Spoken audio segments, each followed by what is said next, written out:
Hello and welcome to a live Deprogram with Keri Smith. I am your host, Keri. If you are a regular viewer, good to see you. Good to be back. I apologize for taking Friday off. I had an event, and thank you for everyone who prayed for me. I think it went well. We'll see. I'll let you know when I can tell you more about it, but I really appreciate it. And I really appreciate the weekend because it gave me this opportunity in person.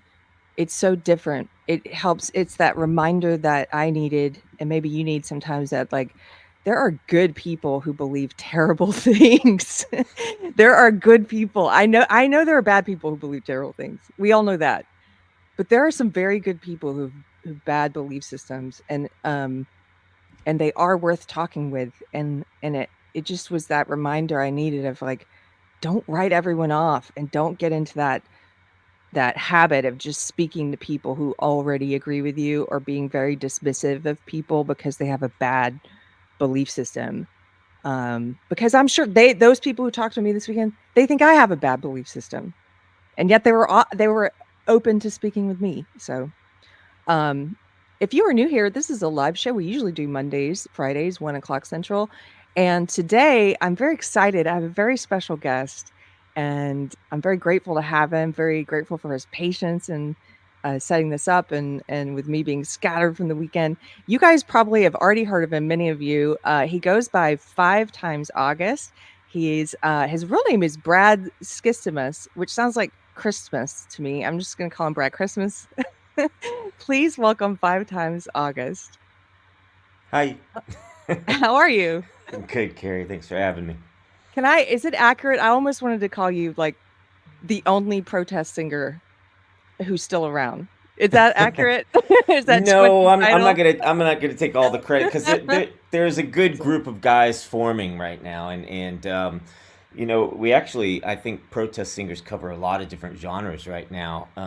There's a good little group of rappers, and then in the singer songwriter genre, there's me, there's my buddy Joseph Arthur who's been around for a while, and there's a great new band that started up called the Defiant that is actually like punk rock, and it's a super group of guys that got kicked out of their Hi. bands with Pete Parada from The Offspring and Dickie Barrett from the Mighty Mighty Bosstones. So it's great to see, there's a whole new thing happening in music with getting back to music that says something and music with substance.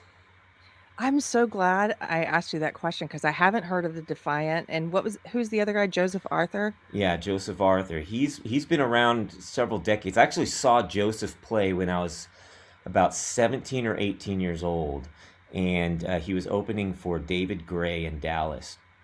And so it's funny, several decades later to be really good friends with them and to be on the same path together and speaking out for what we believe is right and true. But yeah, it's a great group of guys. And it's a great community of support. I don't think that we really would have been collectively the community that's coming together would have been friends in another world, but here we are together, kind of collaborating and so text messaging each other saying, "Hey, great new song." It's really cool. Can I ask you, first of all, let's clear up. How do you pronounce your name, Brad? Skistimas, you had it. Brad You had it pretty good there. Yeah. Brad Skistimas. Have you always considered yourself, because I consider you a protest singer. Have you always considered yourself a protest singer, or because I've listened to some of your other music that's definitely, more Yeah. about singer-songwriter, relationships, Yeah. life, stuff like that. How do you classify yourself? I don't know. I mean, I wouldn't have ever considered myself to be a protest singer if you had asked me 5 years ago or something like that. Because I've only really been speaking out for about 3 years through my music. I started 5 times August when I was 18, and I, basically wanted to be John Mayer at that point or Jason Mraz or something like that. And I had a whole career behind me of touring colleges and universities, having songs on MTV, and they were pop rock songs. And so, and they were all based on, breakups I was going through, because I always only ever wrote about songs or wrote about what I was going through in life. And so that was sort of the first phase of Five Times August. And then I stepped away from it to do kids' music because I became a dad, and that's where my headspace was. So I was doing a project called the Juicebox Jukebox for about 3 years before COVID. And What a great name. thanks. I was surprised it wasn't taken, but when I came up with it, I was like, "Oh, that's cool." Um, but it was a lot of fun, and that's I was putting out the most like pure, innocent, nice music that I was trying to do it with a more hipper approach and something that parents and teachers could enjoy as much as the kids. But that's where my headspace was putting out these songs about kindness and gratitude and character building themes and stuff. So I was on the way other end of the spectrum of what I was saying musically prior to COVID, and then the world kind of shut me down creatively throughout 2020, and I honestly like sat on it and prayed on it for a really long time and didn't release anything for about 8 months, and then released a song called God Help Us All, which I love I that one. thought was really going to be the my one song on the whole thing. And I thought Mhm. like by in a year nobody's even going to listen to this song, right? But it started a whole trajectory of things, and people would say like, "Oh, your protest songs are great," and then I'd be like, "Oh, I guess, yeah, I guess they are protest songs." So it's kind of in a nutshell how I became to be a protest artist. But it's not that I intentionally, was outspoken my entire career or anything. It's just I felt an important need to speak up, and so I did. Um, it makes sense though based on how you described it, because you're writing what you know, which a lot of singer-songwriters do. You're writing about relationships, then you're writing about, kids' music because you became a dad, and then the Hmm. world goes mad. I Hmm. mean, how can you not write about it? Right. Yeah. See, I didn't feel like there was an option. I was like, Yeah. because I was like looking around, wondering, where are my musical heroes? Why aren't these guys I grew up, admiring that taught me everything I know about music, um, saying anything? And nobody really was in the mainstream avenue of things. All these 60s artists I grew up loving and listening to. So it was pretty disappointing. So I just took, what I knew about speaking up through music, and kind of thought I'll put on my Bob Dylan shoes and see what I can say. And yeah, and then I kept leaning into it because it felt like an important need. People were sending me messages saying thanks so much for speaking out. So I just kept going, and it's been therapeutic for me because I didn't know who would agree with me when I started speaking out. I didn't know if I was trashing my entire career or something, but it turned out to be something new, um, and I've really found myself as an artist in this. I had a whole new mindset, a lot more mature than I did in those earlier years, a lot more life experience and perspective on, Mhm. the world that I want to leave behind for my kids. Well, I'm one of those people who's just grateful you're doing what you're doing, and I'm one of the people who discovered you, this whole new audience you're talking about when you started songwriting about the world. Um, that's when I discovered you online, of course, and, I think "Sad Little Man," which maybe if we have time, I'll play a clip from that as well, but the f song about Fauci, Hmm. was so incredible because it's funny, we've become accustomed even when you're sort of you consider yourself someone who's, like, awake, a little bit more awake than I used to be anyway. You still become accustomed to certain things being the norm, like the Overton window, what's allowable speech, what's not. And so I'm very accustomed to musicians and all kinds of celebrities and entertainers, uh, uh, addressing politics and things they don't like, addressing Trump in their music and their Hmm. comedy, calling out Trump, things like that. But to see someone call out Fauci in a song, I mean, my husband even was like, "How can you put this on YouTube?" Like, Yeah. Yeah, okay. hitting the upload button for that video was like, here we go.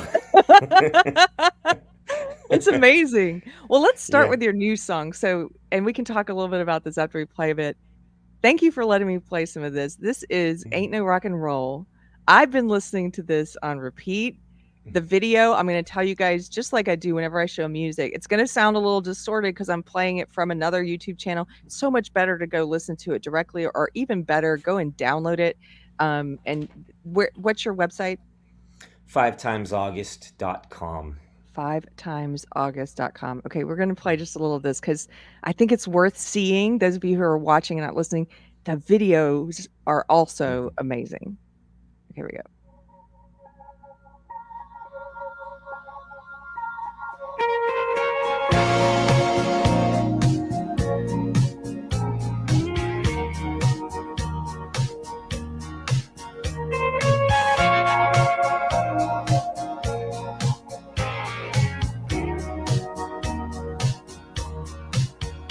Well, there ain't no rock and roll ever since they sold out Rolling Stone. All the words that were sung in the past will never feel the same when we're looking back. All the old men sitting in their makeup chair with their gold record walls really couldn't care. All the fame feels the same when you've had enough, so they don't bother standing up. And there ain't no peace in love ever since the 60s kids grew up. All the drugs and the girls and the cash, after all the songs it was gone in a flash. All those bad boy rebels in the attitude, what a show, we didn't know that none of it was true. Only self-serve, anti-establishment, we were all so innocent. Because there ain't no rock and roll, and the blues has lost its soul. All the punks gave the man control, and every pop star's bought and sold. No, there ain't no rock and roll.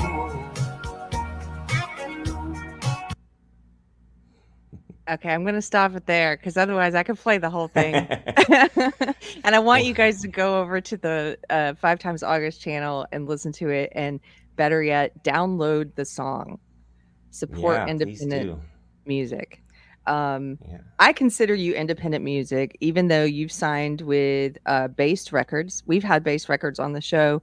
And I like what you said about them. You said, if I'm going to go with a label, I want to go with an anti-label. What do you mean by that? Yeah. Well, that's how Chris described it.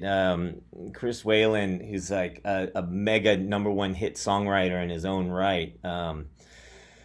He just described I saw him do an interview about it, and he was like, "We're the anti-label label," and it just sort of clicked with me. I was just sort of, I like that because my trajectory in my career has been, I started 5times August when I was 18, and I thought I'm going to get the big time record deal and have my hit single. And it was very based in the traditional sense of how you go about your music career. But over the trajectory of the last 20 years, the internet has taken hold, and we have this whole new set of tools at our disposal that independent artists can do now. So by the time I was meeting with major record labels around 2007 or 8, I didn't really even want to sign with them anymore.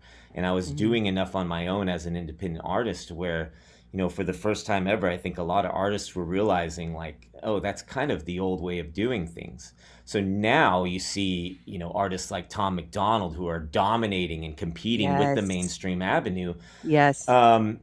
But when I came across Based Records and got to meet the guys, I felt like there's really an important need for this, and a place for the artists that are being suppressed and censored, that are trying to get out there and say something true and real with their music. There needs to be sort of a home for that. And so, after talking with them and getting to know where their hearts are and what they want to do, I felt like I was like, well, I've got a really great song that's been actually sitting around that would be a great first release. And we ended up doing Ain't No Rock and Roll together. And it's their first sort of it's their sort of flagship song, I guess, or whatever, however you would describe it. But it's been really great, to be at the forefront of that label. I hope some really great things happen for them because they've got a lot of great things in store, and they're working with some great artists. Yeah. Can you tell me, with this song in particular, you are calling out other musicians, and I think rightfully so, because I think you're speaking for the audience and people who we were all fans of these Mm-hmm. guys, and then to watch them roll over, many of whom made their name being protest singers or singing about, fighting the man, to see them roll over during the COVID years, especially, and do things like forced vaccines, which you addressed in the video, like forced Mm-hmm. vaccines to come to their concerts and stuff. Mm-hmm. Um, did you did you have any concerns about doing a song that was such an overt criticism of other musicians and their stances? Not really, because I've resigned to the fact that anything that any relationship that I had before that has already gone away. Like Mm. I've been ousted from my old community of people for speaking up. And but I don't really worry about it now. I kind of want them to address it. I want them to do it because I feel like when I call out musicians on Twitter, I always get blocked and they don't even talk to me. So it's like I want them to address this Yeah. situation because it's part of moving the conversation forward. Like nobody is saying what just happened the last 3 years. They're just, trying to move away from it as quickly as they can. But it's like we all kind of have to go like, okay, what did you just enable over the last 3 years? Like you said, like the segregation of the audience members based on vaccination status to even get into a concert. Like to me, I've said this plenty of times, but the concert experience is supposed to be a unifying experience for everybody, no matter what you believe in. You're supposed to go in together, set politics aside, and sing these songs together and just leave feeling good, right? And all of a sudden it became this political statement where you have vaccination stations set up outside of the venues, or Foo Fighters are doing vaccine only audience shows and things like that. And it's done by these guys who are supposed to be the anti-establishment rock Right. rebels, right? That's the biggest kicker of it. So this song in particular was inevitable because the more I think about it, it was probably the first song I wrote in my psyche before even I started speaking out, because it was one of the things that drove me to speak out was, Mm. where are all my guys? So, I ended up writing it last year, and then I sent it to actually Pete Parada of the Offspring, and he was kicked out of his band for not getting the shot. And I said, "Hey, I've got this song.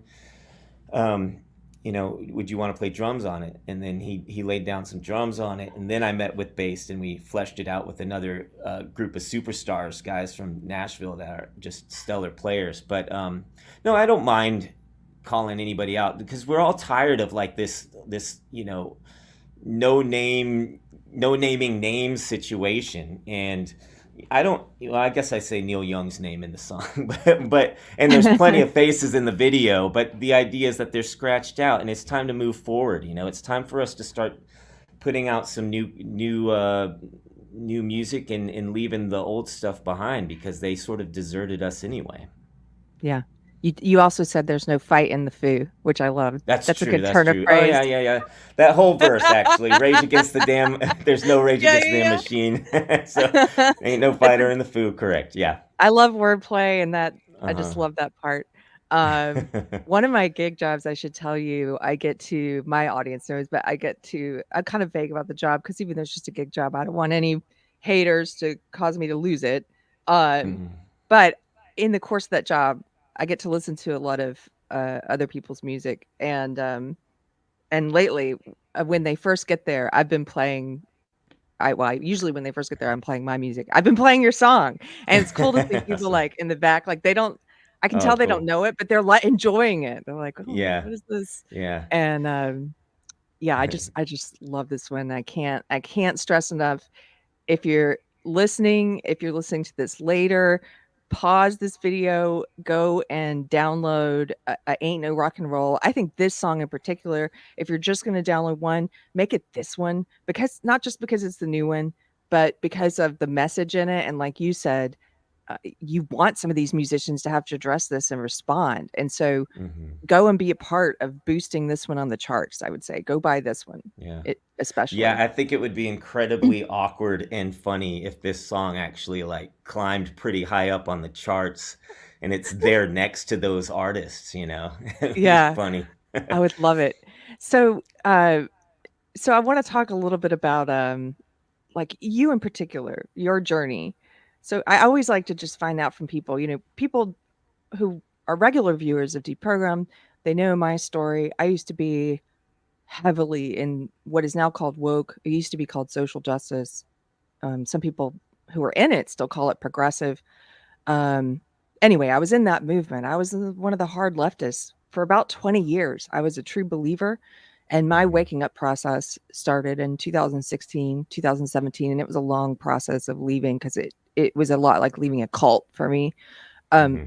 what about you, Brad? Like, what's your background? Have you always been this awake, or did you have a specific sort of what you think of as a waking up moment in the way you viewed the world? Well, I've grown up in Texas and I think I just sort of grew up in, with conservative values, but I didn't think of them politically. And I always just sort of stayed in the middle. I wasn't really a political person for most of my life.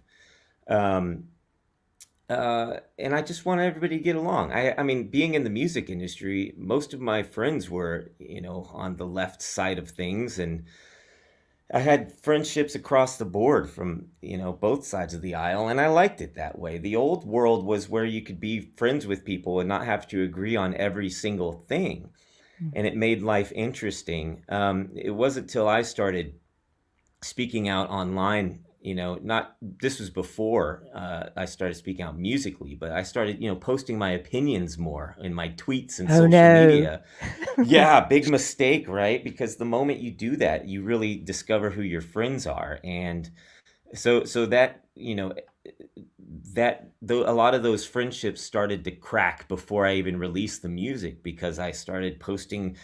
I remember I posted a Bible verse and I had never posted anything faith-based before. And immediately, like nothing, I start getting all these snotty comments about, Mm. Christianity and stuff like that. So I was like, whoa, it took me off guard that people that should really know who you are, As a could, person, yeah. yeah, as a person, people that have been following me for years, that know what kind of music I've put out, that have spent time with me after shows and, all this stuff. All of a sudden they just dump you in the bin of, Yeah. crazy conspiracy theorist or something like that. So all that stuff changed me, I think, over the course of time, where it was a nudge forward, little by little, where it was just like, well, fine, if you're going to think that about me anyway, then I'm not going to be as reserved about it anymore. And then once I spoke out with the first song, it was like, it opened the floodgates to get those, true hate mail messages of people that feel like they've invested in you because they bought your music at one point and now they're Mm. mad, so they're not going to listen to it anymore. Um, but then every song, up until probably Sad Little Man, I kept leaning forward and forward into it. And then with like that song in particular, I was like, you know what? Like nobody's calling this guy out and everybody's treating him like a god. And Yeah. I'm gonna call him out and see what happens. And it definitely put me in another stratosphere of what I was doing, because then all of a sudden you feel the censorship and suppression from YouTube, and Wikipedia took down my page and things like that started to happen. So, Wait, but Wikipedia took your page down?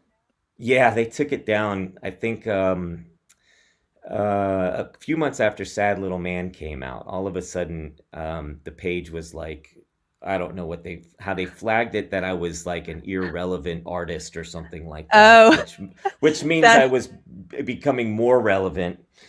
right. But I don't know. But it was funny. So I ended up having like a back and forth with the Wikipedia editors, actually, because I'm sitting there trying to like validate my own life to them, and and somebody that has no idea what I've done in my career. And I'm like, well, I don't know, it's just weird to have to, like, that's what the internet has become. Like, people that that know themselves, know the story, are arguing with people that don't. But That's yeah, it such a was never such a me. It was, such a woke thing to do, by the way, to try yeah. and I used to edit Wikipedia when I was a Wokey. They love being on Wikipedia. For them to be like, "We're not gonna doctor it and make his bio look bad. We're just gonna take it down and make him have to fight for it." Like, what jerks. Right.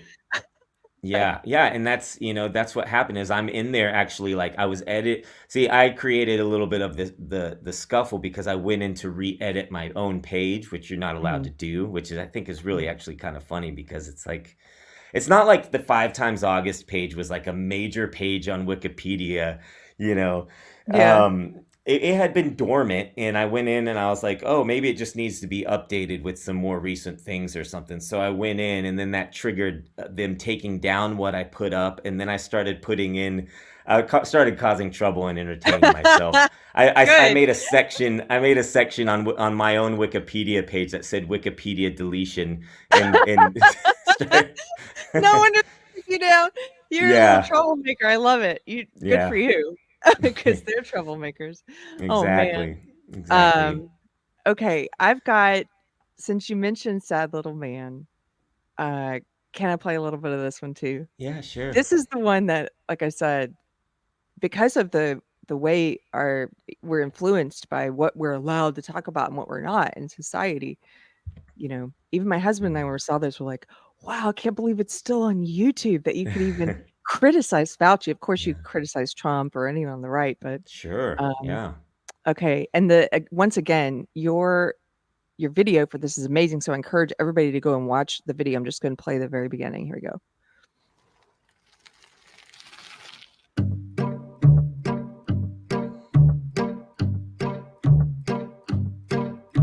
Sad little man sitting deep in a lie. He's dead in his soul, but he'll keep you alive. Do what he says, not what he do. Cause the truth is for him and the lie is for you. Sad little man, but he's treated like a god. As the faithless pray to a fake and a fraud. Worship the man, pledge to his word. One shot, two shot, now you get a third. Sad little man, you better run now while you know you can. Sad little man, you don't fool me, you sad little man. This is so good. Thank you so much for just Yeah. adding this song to my life, the song and video. Yeah, as people Yeah. are saying in the chat, I just wanna hit on a couple things. Therese obviously loved it. Hello, Therese. Snake oil, I love the reference to snake oil in the Mhm. video. Who does your videos? Do you do them? Yeah, I do the videos myself. You make these yourself? Yeah. Yeah. That's incredible. So you're Yeah. multi-talented. Yeah, it's funny because I wouldn't have known how to sort of do those animations had I not done that kids project before. Because Okay. during that project, I was making like cut and paste sort of crafty looking videos, and I had taught myself throughout that. And so it's funny that, to me, that's a way that God lines things up in a funny way, because I had to go through making all these bright and happy videos to make a video, like, to know how to do to have the know how to do Sad Little Man or something like that. But it's become sort of like my own little style, I guess. But I enjoy it. It's an extension of what I want to say with the music, and I don't think that I could hire anybody to actually make these videos, because there's a Yeah. lot of Easter eggs in them too, and I put so much detail into things that probably no one will ever see anyway, but I get real nerdy with it as I make it. So It kind of makes sense to me. I mean, my husband's a musician, and he has a lot of involvement with the art side as well. Like he does the art for his albums, and um, had the pleasure of doing a couple music videos with this director, and they worked together closely. And he really wanted to have a say, of course, in the whole story. And I didn't realize until then how probably unusual that is. A lot of mainstream musicians, anyway, are sort of separated not only from the making of the videos, but even sometimes from the songwriting process. They're not mhm, even that mhm. highly involved. So Yeah. I love the fact that you're so, can you talk a little bit about that? Like what is the process like? Because it's a work of art. It's musical and it's visual. Yeah. Like, Well, so I've always had a hand into like the video concepts that I've done, even like way in the earlier days. Like I would be like, this is what the premise of it is. But then I never liked the live action videos where I had to sit there and sing because I would always look back and over examine it or something, or maybe I didn't like the production value of it at the end of the day or something. So, as I started doing these songs, it wasn't about me anyway. So to me, I started, finding images like for the first video with God Help Us All, it's just image after image yeah. of pictures of what was going on in the world. And I think, yeah, I think Sad Little Man was my first one with this style where I made sort of a caricature of a one, somebody that was in the news and made a little storyline to go with it. And then after that, I did one with Justin Trudeau called This Just In. And then I have another song called Gates Behind the Bars that YouTube took down, but it's also in the same sort of vein of things. But the process is just sort of, cutting and pasting, collaging things. It's like making a picture. It's you start sort of sketching it out in Photoshop or whatever and putting pieces together and getting the basic maybe idea. I just sort of build it as I go.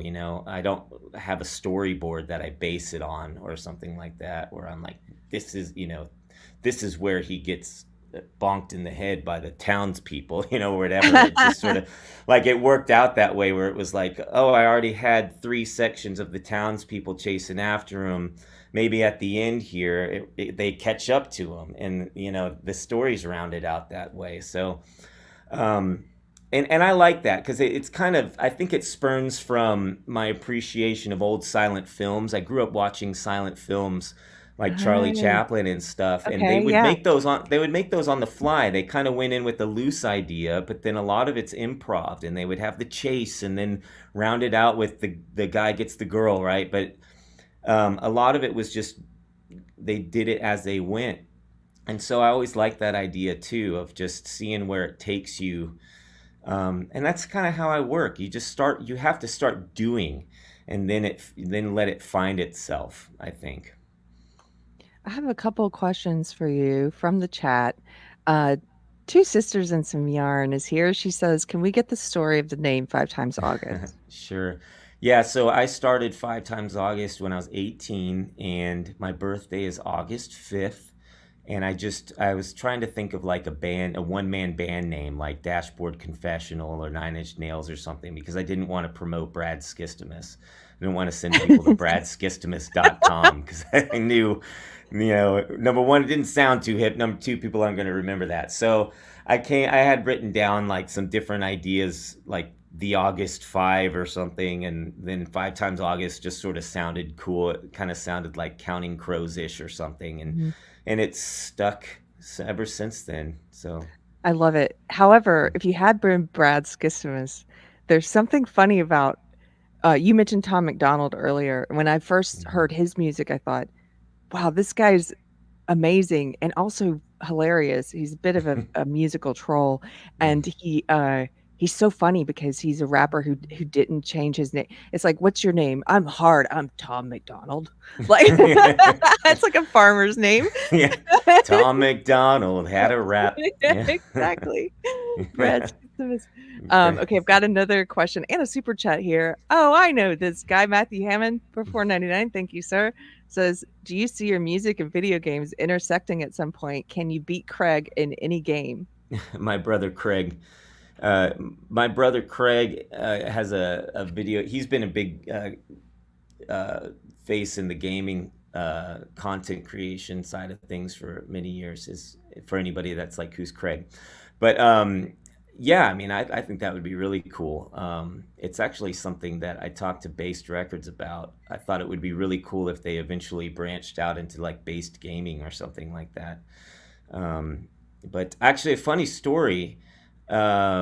for you, Carrie, is I don't know, even know if you remember this, but my brother Craig and I had a podcast together called Weekdays with Craig and Brad, and that's where I discovered you during that time, and saw an Oh, interview with you, and I had reached out about having you on our show, and it didn't work out, but I'm so for whatever sorry. reason, yep, I've been mad Are about it you ever since, but I got Oh, I'm over it. so sorry. If But that happened, and it's completely due to me being scatterbrained and not being able to manage my messages, no, it's and okay. never for anyone else listening, it's never due to me not wanting to talk to you.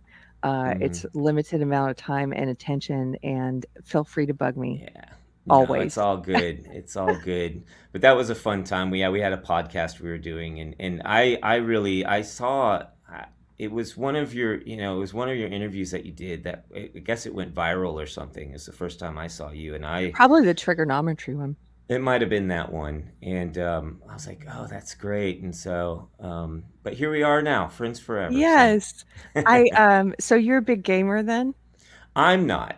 My brother Craig Craig is. is. I Okay. am more of I'm just the musician. My brother Craig's into sports and games, and he's more diverse than I am. I'm more, I think, just on the entertainment side of music, and I know pop culture movies pretty good, but sometimes Okay. I show up. I'll show up. I haven't been on his latest show. He's got a show now called Side Scrollers on YouTube. They might be streaming right now, but don't go over there yet. Okay.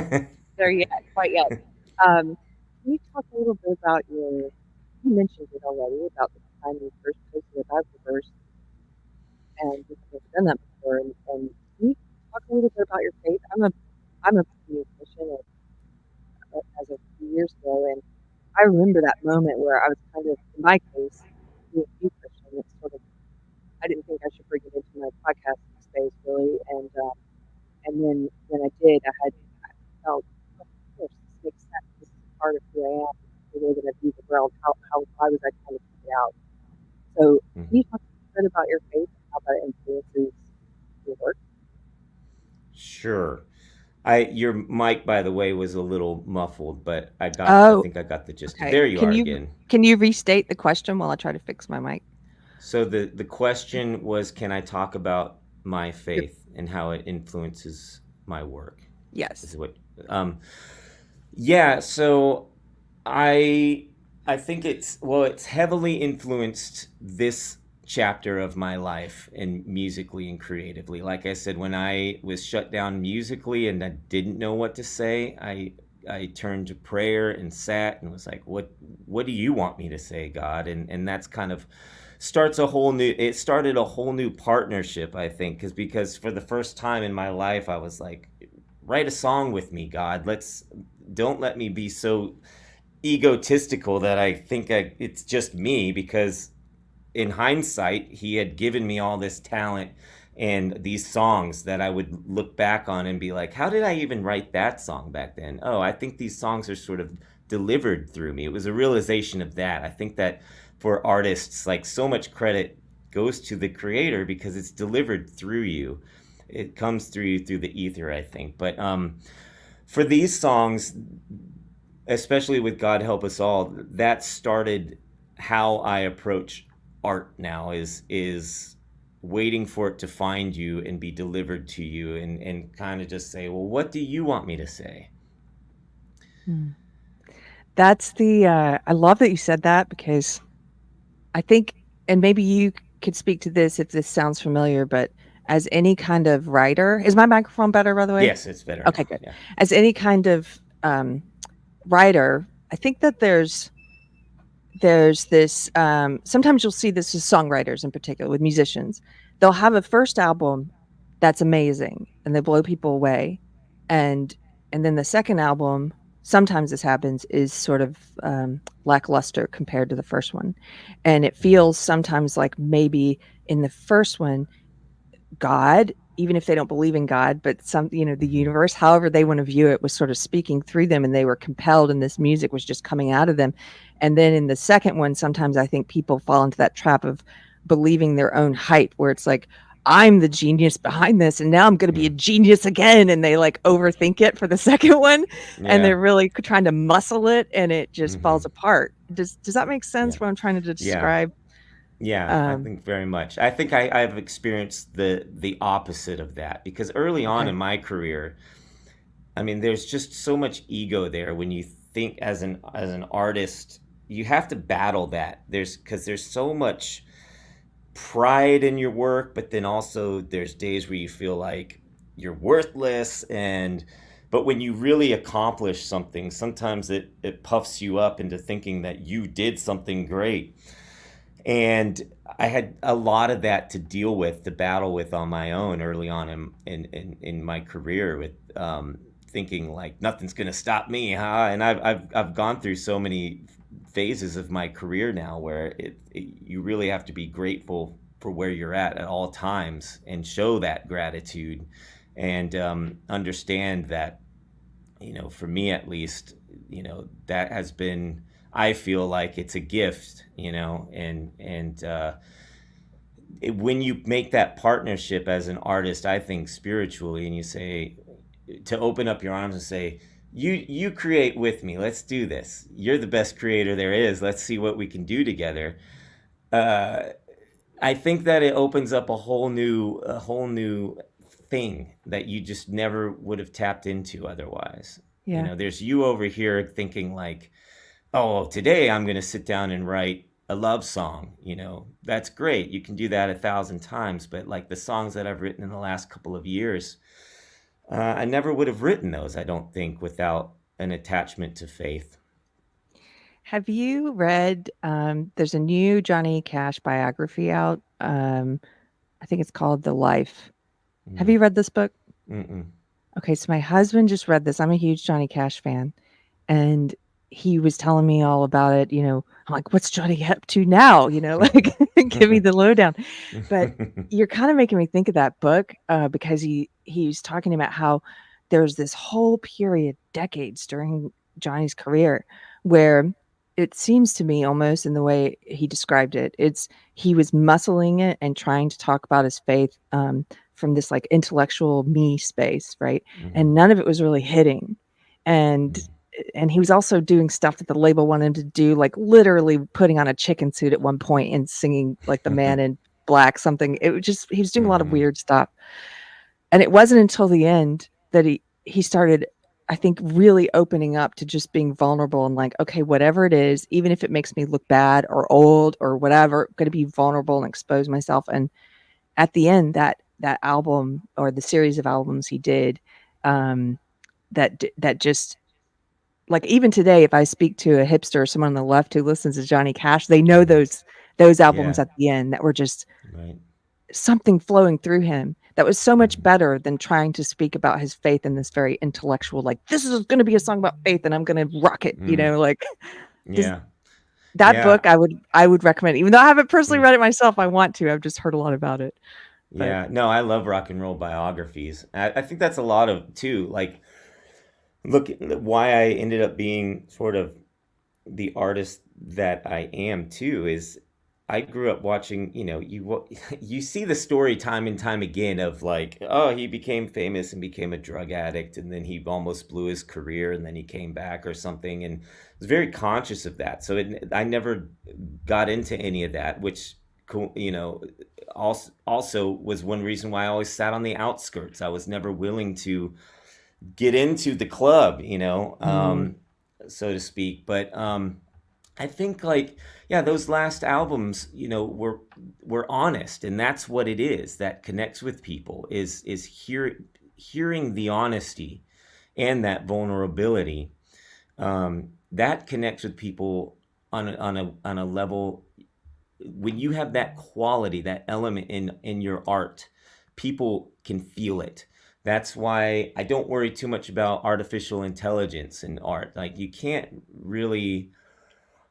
copy that. Like the songs that I've put out in the last couple of years, they're not like the best quality. I did them in my bedroom. They're not like professional studio recordings, but you can feel hopefully the honesty in what I'm doing, and you can be in that moment with me. And I think that's why it resonates.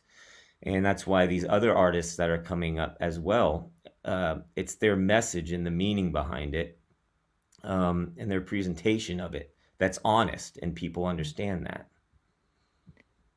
I did you have good parents? Yes. I think I could tell. I Yes. I just wanted to ask you, but I also wanted to see if I was right with my guess. Um, because I was wondering, uh, I've talked to people who got taken in by different types of bad ideology or taken in by drugs and alcohol. Myself, I'll be sober. It'll be 4 years at the end of this month, which I'm very excited about. But people who've been um, taken in by those things. And for someone like yourself who, like when I asked you that question, did you have a waking up moment and you explained, your positions and where you've been? It just seemed to me like you probably came from a good home. Right. What do you credit though with your outlook on life? What do you think kept you immune from some of the propaganda that's prevalent in the world right now? Well, having that good foundation, having good parents was definitely, I mean, I had very supportive parents that, I came from a very creative background. My dad was an illustrator growing up, and then my mom and dad started an event decorating business, and they had this warehouse that I could explore my creativity in and build whatever I wanted. And they're still my number one fan. So, I'm very lucky in that respect. I think that there's a security in family, that, and which is why I think so much of the agenda is trying to break that up. Because Yes. when you have that, like when you asked me earlier about, do I worry about calling out these artists and, any of them attacking me or whatever. No, I don't, because at the end of the day, my wife and my kids love me, and I have a good family intact. And if at the end of the day that's all I have, then I've got what I need. So I don't worry about what other people think as much. So Yes. I think there's a lot of that comes into play. And then of course there's faith that even in our most troubling times, in my own personal life, I've always just thought in my head, it'll work out, you Yeah. know, and it's just an unwavering faith there that's locked in of like, I'm on a path. I trust God. I've got my family, and that's it. That's all. It doesn't have to be any more complicated than that, you know. That'll lead into my final question because I know I've got you for just a little bit longer. So, last question. I've seen so much negativity, maybe, or just pessimism about where things are headed, especially with all the world news happening and everything happening in Israel. And I've some of the people I follow who I greatly respect, though, who I think are turning in a pessimistic direction, at least at this moment. Where do you think things are going? In music, you can answer in terms of music or culture at large. Um, I think I have remained optimistic um, the entirety of the COVID era. Because if you're not, then what are you doing? Yeah. But to me, I don't know how long this battle wages on. Um, but I think that on the other side of it is like the best time to be alive. And I think that I say this all the time actually, is like underneath all this froth of whatever it is every day of the week that they keep pummeling at us, the ridiculousness of the world and war and fear propaganda and coming after our kids and trying to confuse them on who they are. Underneath all that is like the best time to be alive. And if we all stand up together and actually are willing to risk everything that we have, you start to scoop that away. If you can say no the next time they mandate something, and just like, I know I'm not doing this anymore, you make them weaker. If you can laugh at them, right, and say, I'm not listening to you, then you start to weaken them and you scoop that away. But I feel like underneath here, like underneath that froth of nonsense is an amazing time to be alive, and that excites me so much. And it continues to excite me because and I've been saying this a lot lately, is that we're 3 years away from where we started in the COVID era, almost 4 years, I think now, and which is insanity. But so much exists now that didn't exist before, and there's this great new community of people who are awake or waking up, and people who are asking questions again, and we have an incredible opportunity to create a new world that we thought once existed, that was really just an illusion. And now we get to take the best parts of that and make it a reality and give it to our kids. And that kind of stuff drives me because it's very exciting. It's, as an artist, to have sort of a blank canvas in front of you and say, that's the world in front of us. We, talk about the great reset. We can reset it if we want to, not them. We just have to put the work in. I love this answer. I've really enjoyed talking with you. You're making me think of Alexander Solzhenitsyn's "Live Not by Lies." I just had to. Reread that for this purpose, the other purpose. Anyway, and so it's in my head, and that's exactly what he was talking about. It's this individual choice to not participate in lies, just to tell the truth. That's the solution to everything. And you're really reminding me of that. I'm so glad that you were able to come on the show. I'm so glad that you're out there doing what you do, Brad. And here, Pirate Thank you. Tomsky's in the chat. Pirate's got all of your links here. We've also got them Awesome. below in the description. Everybody, please head over to the YouTube channel 5 times August. Check out the rest of the videos, and download the song. Go and download "Ain't No Rock and Roll." Thank you, Brad. Yeah. Any parting words? No, thanks for having me on. This was a lot of fun. I'm glad we made it work, and Yes. uh, you know, can we can be friends forever now, like I said earlier. So it's great because I feel like we've I was actually like, we've been in passing a few times, but we just haven't had a chance to sit down and talk. So it's nice. It was Nice really to see the nice. chat here too. Thanks for sharing those links and everything. Oh yeah, there's some great let me just put a couple of these up before you go. Frying Pants, great username, says Brad's music really helped me out during a dark time. Uh, I love that. Real Raven, give it up for my Germans. Real Raven says, just keep sharing this, everyone. Oh, and then actually one last thing. Real Raven had a question for you. What software do you use for your videos?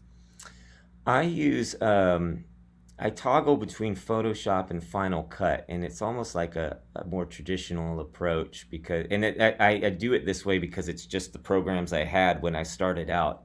It's not that I had a preference to one or how I do it, but I sort of create layers in and then bring those layers into Photoshop, or sorry, bring those layers into Final Cut and make little frames, and that's why I get so focused on on each frame because it really is like a frame by frame process for me and how I do it. But yeah, it's just Photoshop and Final Cut. It's not really anything fancy. It's just that I put a lot of texture into the graphics and everything, and layer it up pretty good so it feels like something.